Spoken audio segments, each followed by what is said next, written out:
जय श्री कृष्णा मित्रों। जीवन एक गहरी और अनंत नदी की तरह है। कभी ये नदी बिल्कुल शांत होती है, इतनी शांत कि आप अपनी परछाई देख सकें, और कभी ये इतनी उग्र हो जाती है कि बड़ी से बड़ी चट्टानों को भी अपने बहाव में तोड़ देती है। हम सब इसी नदी में बह रहे हैं, और मित्रों, इस नदी को पार करने में, इस बहाव में खुद को संभाले रखने में हमारी सबसे बड़ी मदद करता है ज्ञान। ऐसा ज्ञान नहीं जो किताबों में लिखा है, बल्कि वो आत्मज्ञान जो आपके भीतर की उन अंधेरी जगहों को भी रोशन कर दे जहां सूरज की किरणें नहीं पहुंच पाती। इंसान का पूरा जीवन बाहर की दुनिया को जीतने में बीत जाता है। हम सोचते हैं कि अगर हम धन कमा ले, पद पाले, लोगों को झुका दें तो हम जीत गए। लेकिन यह सबसे बड़ा भ्रम है। असल संघर्ष, असली महाभारत बाहर के कुरुक्षेत्र में नहीं, बल्कि वहां से शुरू होता है जहां कोई दूसरा देख नहीं सकता, आपके अपने मन के भीतर। मन को समझना दुनिया का सबसे कठिन कार्य है। ये मन कभी एक साफ दर्पण की तरह होता है जिसमें हमें सत्य दिखाई देता है, लेकिन अगले ही पल ये धुआं बन जाता है और सब कुछ धुंधला कर देता है।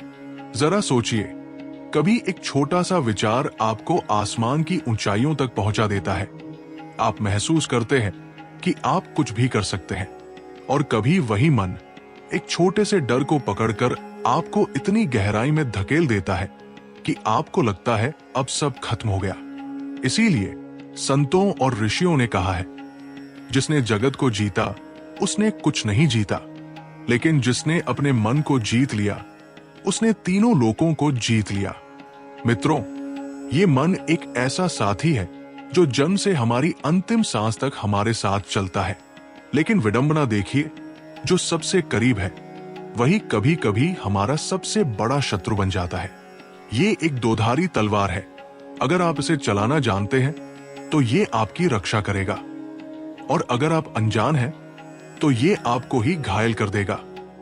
लोग अक्सर कहते हैं, मेरा समय खराब चल रहा है, मेरा संघर्ष बहुत बड़ा है, लोग मेरे खिलाफ हैं। लेकिन गहराई से देखें, बाहर का तूफान केवल आपके शरीर को हिला सकता है, आपके घर को नुकसान पहुंचा सकता है, लेकिन भीतर का तूफान इंसान को तोड़कर रख देता है। संघर्ष बाहर की घटनाओं में नहीं है, संघर्ष उन विचारों में है जो लगातार ज्वालामुखी की तरह अंदर उबलते रहते हैं। हम सोचते हैं कि हम अपने जीवन के निर्णय खुद ले रहे हैं। हम कहते हैं, मैंने ये चुना। लेकिन ठहरिए और सोचिए, क्या वाकई वो निर्णय आपका था, या वो निर्णय आपके डर ने लिया, आपके अहंकार ने लिया, या आपकी पुरानी आदतों ने लिया? कई बार हमारे जीवन की लगाम हमारे हाथों में नहीं, बल्कि हमारे चंचल मन के हाथों में होती है। ये मन हमें इच्छाओं की ओर खींचता है, जैसे एक प्यासा रेगिस्तान में मृत तृष्णा के पीछे भागता है। कभी ये हमें भय की दिशा में ले जाता है, उन चीजों से डराता है जो अभी हुई भी नहीं है। कभी ये मोह के जाल में फंसाता है, तो कभी लालच के दलदल में, और हम कठपुतली की तरह नाचते हुए ये सोचते रहते हैं कि ये सब हम अपनी मर्जी से कर रहे हैं। जब कोई व्यक्ति जागता है, जब उसे लगता है कि नहीं, अब मुझे बदलना होगा, तो सबसे पहले विरोध कौन करता है? समाज नहीं, परिवार नहीं, सबसे पहले विरोध उसका अपना मन करता है। मन को अपनी पुरानी गद्दी प्यारी होती है, उसे आदतों का गुलाम बने रहना पसंद है।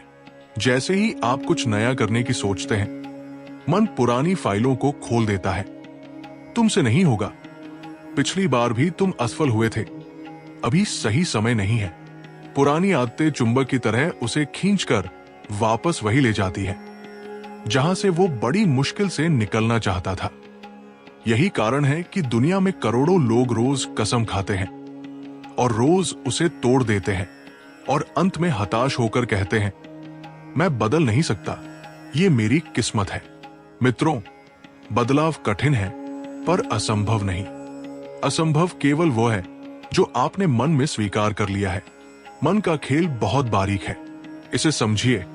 ये कभी मोह का रेशमी जाल बुनता है जिसमें फंसकर हमें बंधन भी प्यारे लगने लगते हैं। कभी ये क्रोध की ऐसी आग जलाता है जिसमें सबसे पहले हम खुद जलते हैं, बाद में कोई और। कभी ये ईर्ष्या की ऐसी चुभन पैदा करता है कि दूसरे का सुख हमें अपना दुख लगने लगता है, और इंसान सोचता है कि उसे दुख बाहर के लोग दे रहे हैं। उसने मेरा अपमान किया, उसने मुझे धोखा दिया।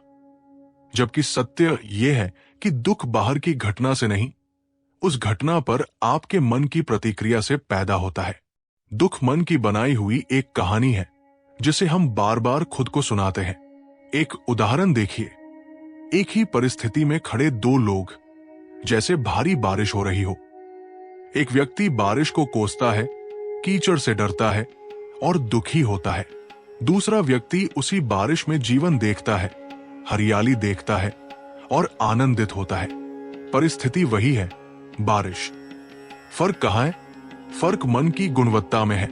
इसलिए अगर आप सुखी होना चाहते हैं तो दुनिया को बदलने की कोशिश छोड़ दीजिए, अपने नजरिए को बदलिए। जो अपने मन का मालिक है वही इस ब्रह्मांड का असली विजेता है। अब प्रश्न उठता है कि इस मन को साधा कैसे जाए, इसे वश में कैसे किया जाए। मन को साधने का पहला और सबसे महत्वपूर्ण कदम है ये समझना कि आप मन नहीं है। मन विचारों का निर्माता नहीं, बल्कि एक संग्रह करता है। बचपन से आज तक आपने जो देखा, सुना, महसूस किया, वो सब डेटा इस मन में जमा है। वो हर अनुभव, हर भावना, हर अधूरी इच्छा को अपने भीतर जमा करता जाता है। और फिर जब भी कोई निर्णय लेने की बारी आती है, वो उसी पुराने डेटा के आधार पर आपको नचाता है। जब आप ये समझ जाते हैं कि मैं अलग हूं और ये विचार अलग है, जब आप समझ जाते हैं कि मन के विचार ही आपकी तकलीफ का कारण है, तब दुनिया को, किस्मत को या भगवान को दोष देने की आदत खत्म हो जाती है। जैसे समुद्र की सतह पर लहरें उठती हैं, वैसे ही मन में विचार उठते हैं। अगर मन शांत हो जाए तो बड़े से बड़ा तूफान भी आपको गिरा नहीं सकता। इसीलिए हमारे शास्त्रों में ध्यान, जागरूकता और संयम को सबसे बड़ा साधन कहा गया है। ध्यान का अर्थ आंखें बंद करके बैठना मात्र नहीं है। ध्यान का अर्थ है अपने ही विचारों को एक अजनबी की तरह देखना। जब विचार आए, चाहे अच्छे हो या बुरे, उन्हें पकड़ना नहीं, उन्हें रोकना नहीं, उनसे लड़ना नहीं, बस उन्हें वैसे ही गुजरने देना जैसे आसमान में बादल गुजरते हैं। आप आसमान हैं, विचार बादल है। बादलों के काले या सफेद होने से आसमान मैला नहीं होता। धीरे धीरे जब आप विचारों में उलझना बंद कर देते हैं तो मन शांत होने लगता है, लहरें थमने लगती हैं। यही वो शून्य, जीरो स्टेट की अवस्था है जहां व्यक्ति स्वयं को, अपनी आत्मा को पहचानने लगता है। और याद रखिए, जब भीतर रोशनी जल जाए तो बाहर का कितना भी गहरा अंधेरा आपको छू भी नहीं पाता। मित्रों, हम सब कुरुक्षेत्र में खड़े हैं। हर व्यक्ति अपने जीवन का अर्जुन है। कभी वो मुंह में फंसता है, मैं अपनों के खिलाफ कैसे लड़ूं? कभी वो भय में कांपता है, अगर मैं हार गया तो क्या होगा? कभी वो जिम्मेदारियों के गांडीव को उठाने में खुद को असमर्थ पाता है और टूटकर रथ के पिछले हिस्से में बैठ जाता है।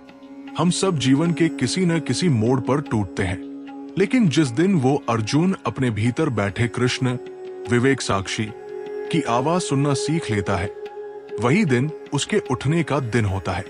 कृष्ण बाहर से नहीं आएंगे, वो आपके भीतर ही हृदय के किसी कोने में शांत भाव से बैठे हैं, बस आपकी पुकार का इंतजार कर रहे हैं। जीवन में जीतना महत्वपूर्ण नहीं है, समर्पण महत्वपूर्ण है। जब आप अपने कर्म को पूरी निष्ठा के साथ करते हैं, जब अहंकार मिट जाता है कि मैं कर रहा हूं, जब आप खुद को उस विराट शक्ति का एक यंत्र मान लेते हैं, तब व्यक्ति हर बंधन से मुक्त हो जाता है।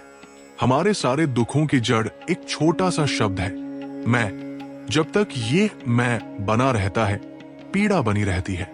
मेरा अपमान हुआ, मेरी बात नहीं मानी गई, मुझे नहीं मिला। जिस दिन मैं मिट जाता है, आनंद जन्म लेता है। बांसुरी को देखिए, वो अंदर से बिल्कुल खाली है, उसमें कोई चमक नहीं है, कोई गांठ नहीं है। इसीलिए जब परमात्मा उसमें फूंक मारते हैं तो संगीत पैदा होता है। अगर बांसुरी अंदर से भरी होती तो संगीत नहीं, सिर्फ शोर पैदा होता। हमें भी अपने भीतर से अहंकार को खाली करना होगा। जिसने मन पर विजय पाली, उसे दुनिया की आलोचना डिगा नहीं सकती, उसे लाखों लोगों की सराहना बहका नहीं सकती। व्यापार में हानि उसे डराती नहीं और लाभ उसे अंधा नहीं बनाता। वो हर स्थिति में, चाहे सुख हो या दुख, मान हो या अपमान, दीपक की लौ की तरह स्थिर रहता है। इसी को गीता में स्थित प्रज्ञ कहा गया है। लेकिन याद रखें, मन को जीतना कोई एक दिन का क्रैश कोर्स नहीं है।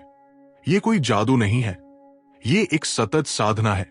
जैसे एक पत्थर पर बार बार रस्सी रगड़ने से निशान पड़ जाते हैं, वैसे ही निरंतर अभ्यास से मन वश में होता है। धीरे धीरे हर दिन थोड़ा थोड़ा। गिरेंगे, फिर उठेंगे, फिर भटकेंगे, फिर वापस आएंगे। यही यात्रा है। और जो एक बार इस मानसिक स्वतंत्रता का स्वाद चख लेता है, वो फिर कभी उन पुराने भ्रमों, उन छोटी मोटी चिंताओं के पिंजरे में वापस नहीं लौटना चाहता। मित्रों, जीवन आपको दुनिया को बदलने के लिए नहीं मिला है। जीवन आपको स्वयं को जानने की यात्रा के लिए मिला है। ये एक अवसर है पशुता से देवत्व की ओर जाने का। जब व्यक्ति अपनी आत्मा के साथ एकाकार हो जाता है, तो उसे किसी की राय की जरूरत नहीं रहती। वो न किसी से खुद को ऊपर समझता है, न किसी से नीचे। वो बस अपने वास्तविक शुद्ध स्वरूप में होता है। यही जीवन की पराकाष्ठा है, यही मोक्ष है। हर परिस्थिति एक शिक्षक है। जो दुख आज आपको तोड़ रहा है, वो कल आपकी सबसे बड़ी ताकत बनेगा। कभी धैर्य सिखाती है ये जिंदगी, कभी सहनशीलता, कभी त्याग। एक साधु ने बहुत सुंदर बात कही थी, जो छोड़ना सीख गया वही जीना सीख गया।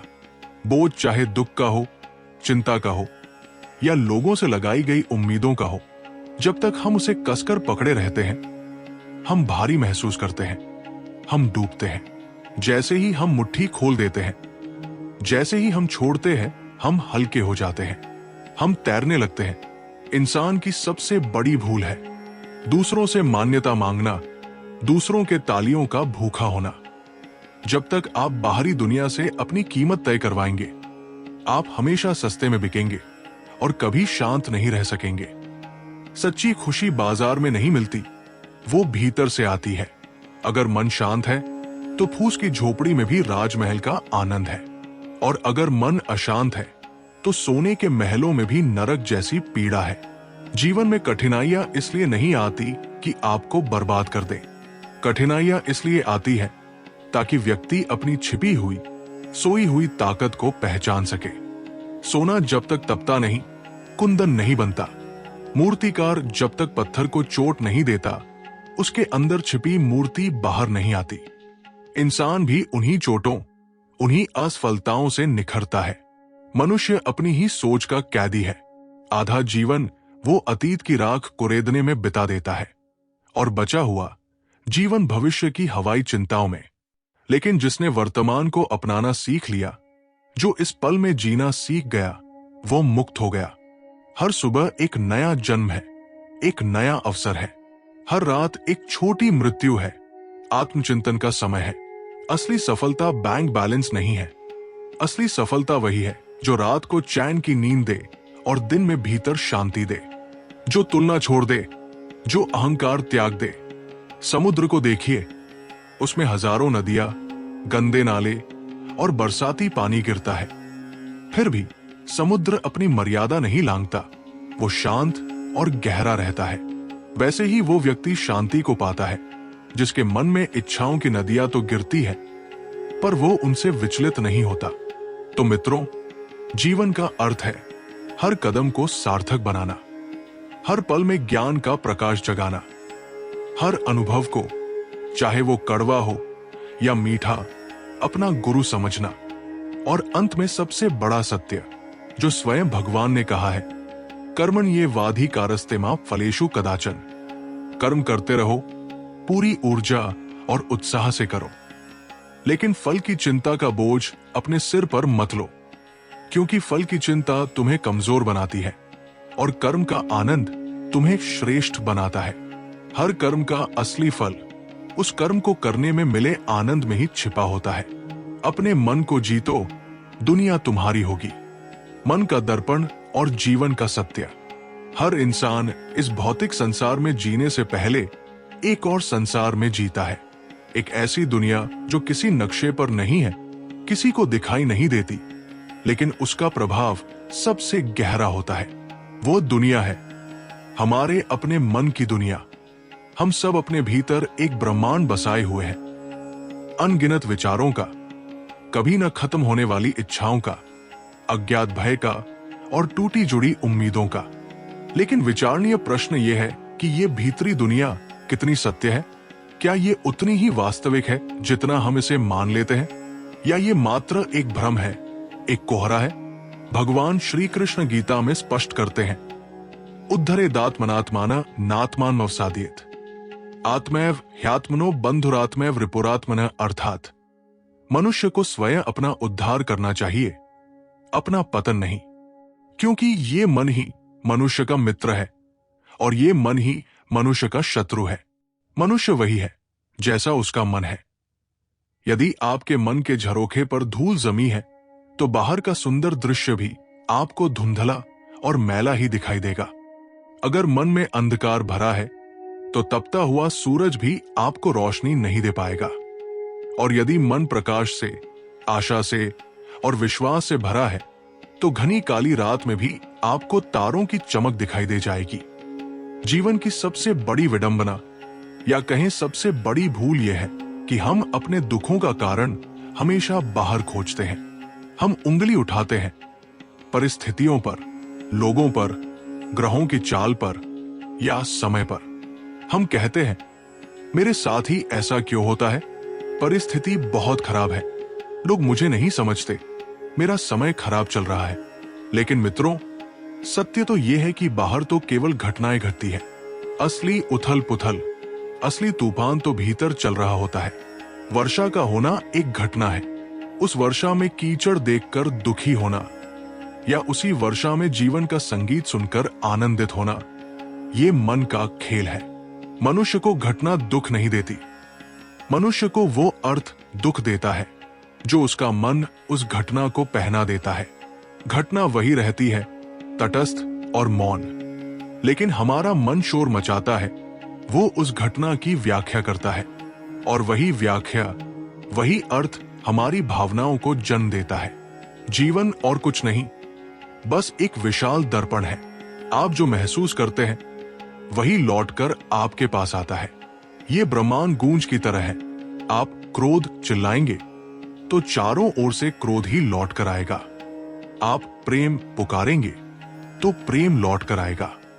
अगर आपके भीतर अशांति का ज्वालामुखी धधक रहा है तो बाहर की दुनिया का हर कार्य, हर व्यक्ति आपको बोझ लगेगा। फूलों की सुगंध भी आपको विचलित करेगी। लेकिन अगर भीतर शांति का सरोवर स्थिर है तो बाहर का कोलाहल, गाड़ियों का शोर और भीड़ भाड़ भी आपको संगीत की तरह प्रतीत होगी। इस बात को समझने के लिए एक प्रसंग सुनिए। एक बार एक ज्ञानी पुरुष घने जंगल से गुजर रहे थे। वहां उन्होंने दो लकड़हारों को लकड़ी काटते हुए देखा। दोनों एक ही वन में थे, एक जैसे पेड़ काट रहे थे और दोनों के हाथों में एक जैसी कुल्हाड़ी थी। शारीरिक श्रम दोनों का बराबर था, लेकिन पहला लकड़हारा अपने काम में मग्न था। उसके चेहरे पर सौम्यता थी, वो बीच बीच में कोई गीत गुनगुना रहा था। दूसरा लकड़हारा हर चोट के साथ कुछ बड़बड़ा रहा था। उसके माथे पर पसीने के साथ साथ क्रोध की लकीरें थी। वो अपनी किस्मत को, जंगल को और कुल्हाड़ी को कोस रहा था। ज्ञानी पुरुष ने रुककर सोचा, काम एक है, परिस्थिति एक है, तो अनुभव इतना अलग क्यों? उत्तर स्पष्ट था, मन की अवस्था। जो भीतर से शांत था, उसके लिए वो कठोर परिश्रम भी एक साधना थी। अपने परिवार के पालन पोषण का एक पवित्र माध्यम था। उसे कठिनाई भी सरल लग रही थी। और जो भीतर से बोझ, शिकायतों और असंतोष का पहाड़ लिए बैठा था, उसे हाथ में पकड़ी हुई हल्की सी लकड़ी भी पर्वत जितनी भारी लग रही थी। मित्रों, आप कहाँ हैं? ये महत्वपूर्ण नहीं है। आप जिस जगह हैं वहां कैसे हैं, ये महत्वपूर्ण है। संसार शरीर की ताकत को पूछता है, लेकिन अध्यात्म मन की शक्ति को नमन करता है। मनुष्य की वास्तविक शक्ति उसके बाहुबल में नहीं, उसके विचारों की दृढ़ता में बसती है।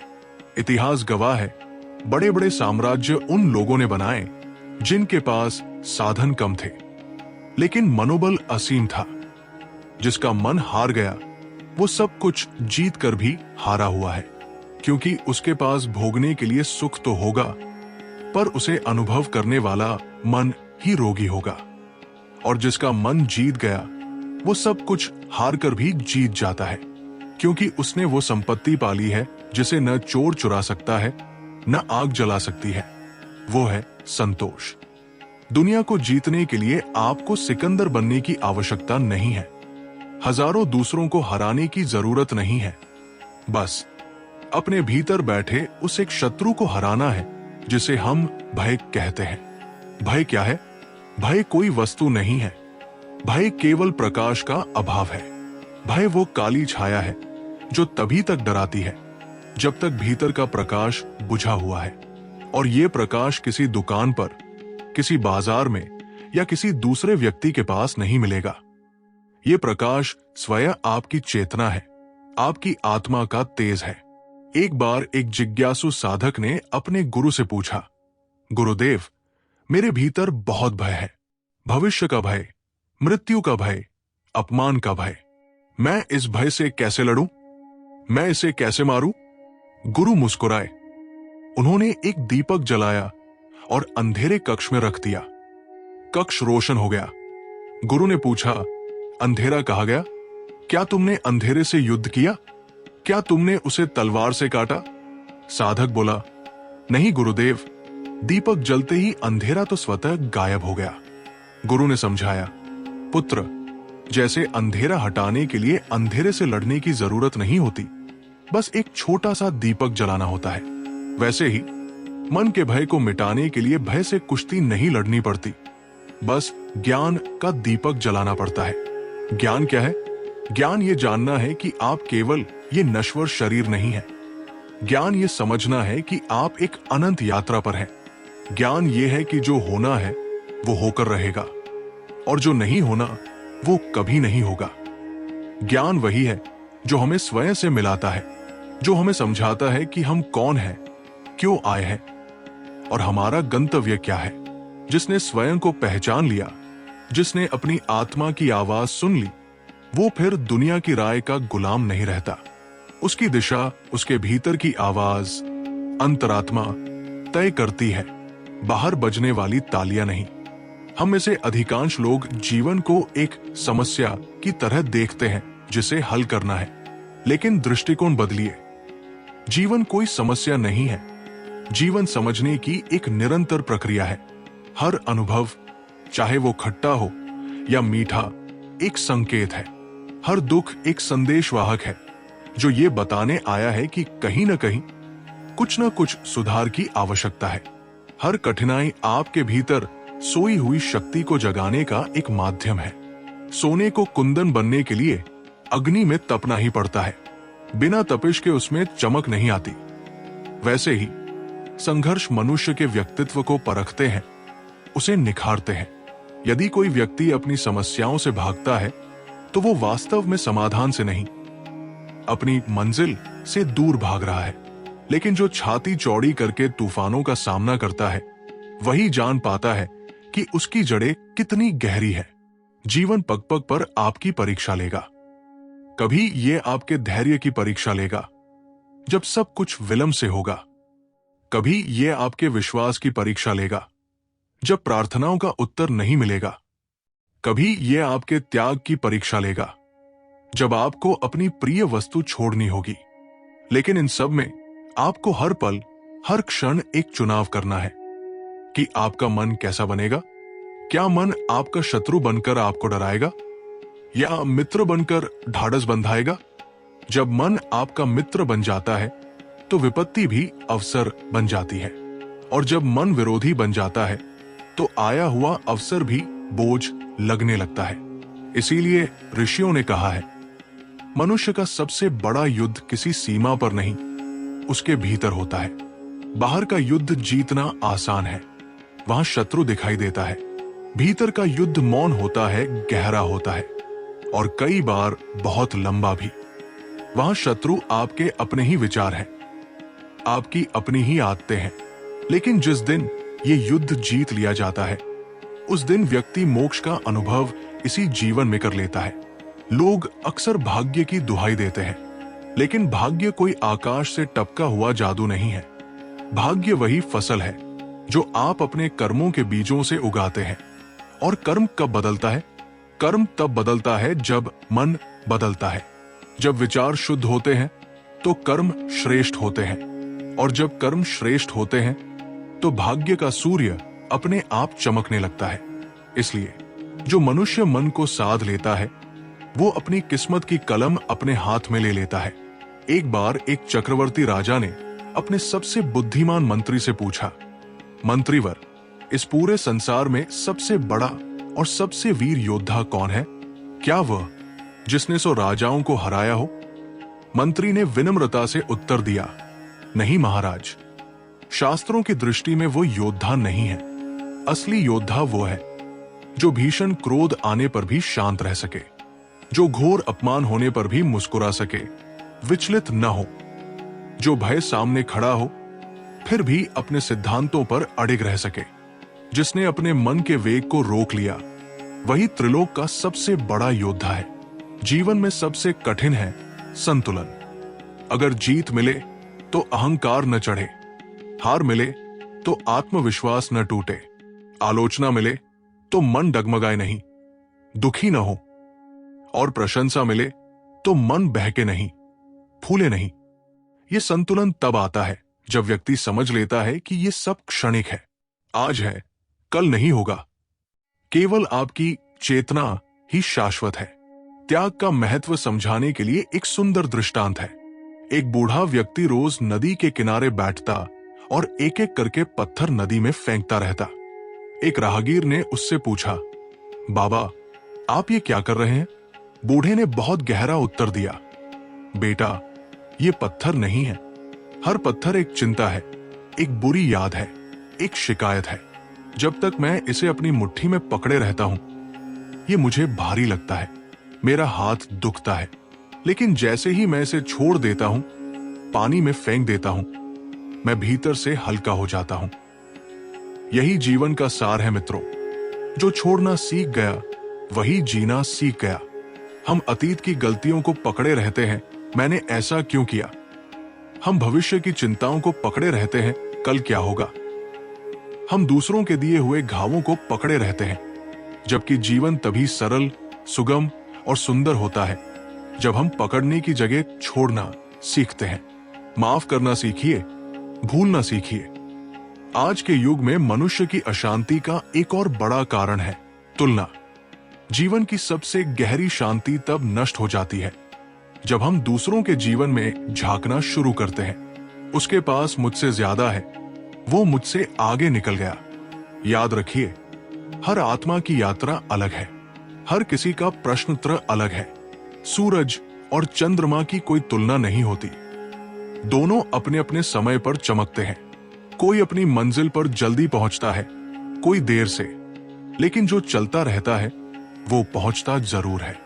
तुलना केवल ईर्ष्या और हीनता को जन्म देती है, जबकि संतोष परम सुख को जन्म देता है। एक साधु ने कहा था, जो व्यक्ति अपनी अनगिनत इच्छाओं का दास है वो कुबेर होकर भी निर्धन है, और जो व्यक्ति अपनी इच्छाओं पर नियंत्रण पाले, जिसे कम में भी आनंद आता हो, वो फकीर होकर भी बादशाह है। अंत में ये सदैव स्मरण रखें, ये दुनिया हमारे विचारों का ही प्रतिबिंब है। अगर आपके भीतर प्रेम का सागर लहरा रहा है तो बाहर आपको हर जीव में ईश्वर दिखेगा। अगर भीतर क्रोध की अग्नि है तो बाहर सब शत्रु लगेंगे। इसलिए जीवन में सबसे बड़ा पुरुषार्थ यही है कि हम अपने मन को पवित्र रखें, अपने विचारों को गंगा जल की तरह निर्मल रखें, अपने शब्दों को मधुर और सत्य रखें, और अपने कर्मों को ईमानदार रखें। जीवन तब सार्थक और सुंदर होता है जब हम केवल अपने लिए नहीं जीते, बल्कि दूसरों के लिए एक रोशनी बनते हैं, ठीक उस दीपक की तरह जो स्वयं जलकर दूसरों का मार्ग प्रशस्त करता है। इसीलिए निरंतर प्रयत्न करते रहिए, फल की चिंता छोड़कर कर्म करते रहिए, प्रेम बांटते रहिए और खुद को, अपने मन को हर दिन थोड़ा थोड़ा बेहतर बनाते रहिए। यही जीवन की असली साधना है, यही धर्म है, यही सत्य है। अंत में मित्रों, याद रखें, दीपक का काम है जलना और प्रकाश फैलाना। उसे इस बात से कोई फर्क नहीं पड़ता कि अंधेरा कितना घना है। आप भी अपने जीवन में उसी दीपक की तरह बने। यदि आज के इस संवाद ने आपके अंतर्मन को स्पर्श किया है, यदि आपको तनिक भी मानसिक शांति का अनुभव हुआ है, तो इस ज्ञान के प्रकाश को केवल अपने तक सीमित न रखें। इसे उन लोगों के साथ साझा करें जिन्हें आप प्रेम करते हैं या जिन्हें इस समय जीवन में दिशा की आवश्यकता है। क्या पता आपका एक प्रयास किसी के मन का तूफान शांत कर दे।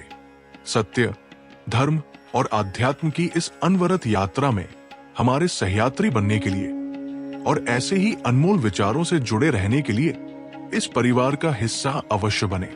अपने विचार और सुझाव नीचे लिखना न भूलें। हमें ये जानकर अत्यंत प्रसन्नता होगी कि ये चर्चा आपके जीवन में क्या बदलाव ला पाई। अपनी उपस्थिति दर्ज कराने के लिए और प्रभु में अपनी अटूट आस्था प्रकट करने के लिए नीचे कमेंट में पूरे भाव और श्रद्धा के साथ लिखें, जय श्री कृष्णा। परमात्मा आपके मन को शांति, हृदय को प्रेम और जीवन को सही दिशा प्रदान करे। सदा मुस्कुराते रहें, सदा प्रसन्न रहें। राधे राधे।